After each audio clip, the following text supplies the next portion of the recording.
Une méditation tirée du livre Maranatha, le Seigneur vient d'Ellen White, 13 juin, sabbat ou dimanche. Et un troisième ange les suivit en disant d'une voix forte, « Si quelqu'un adore la bête et son image, et reçoit une marque sur son front ou sur sa main, il boira lui aussi du vin de la fureur de Dieu. » Apocalypse 14, versets 9 et 10. Jusqu'ici, les propagateurs du message du troisième ange ont été souvent considérés comme de simples alarmistes. On a qualifié de vaines et d'absurdes leurs prédications annonçant que les États-Unis d'Amérique du Nord glisseraient un jour dans l'intolérance religieuse, l'État et l'Église unissant leurs efforts pour persécuter les observateurs des commandements de Dieu.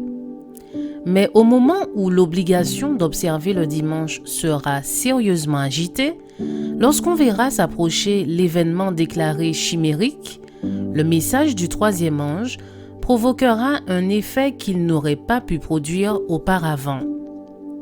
Des hommes de foi et de prière, poussés par une force irrésistible et animés d'un saint zèle, iront annoncer les paroles que Dieu leur confiera. Les péchés de Babylone seront dévoilés. Les terribles conséquences résultant de lois religieuses imposées par l'autorité civile, les ravages du spiritisme, les progrès insidieux mais rapides de la puissance papale, tout sera démasqué. Ces avertissements solennels remueront les masses. Lorsque les gens demanderont des éclaircissements à leurs conducteurs spirituels, ceux-ci leur présenteront des fables et prophétiseront des choses agréables pour calmer leurs craintes et tranquilliser leur conscience réveillée.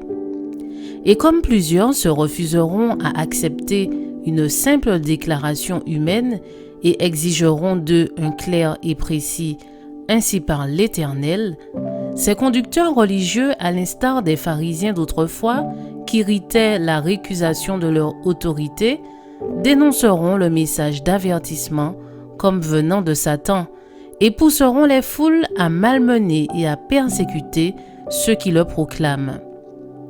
Satan sera en alerte lorsque la controverse gagnera des régions nouvelles, où l'attention du monde sera attirée sur la loi de Dieu, foulée aux pieds.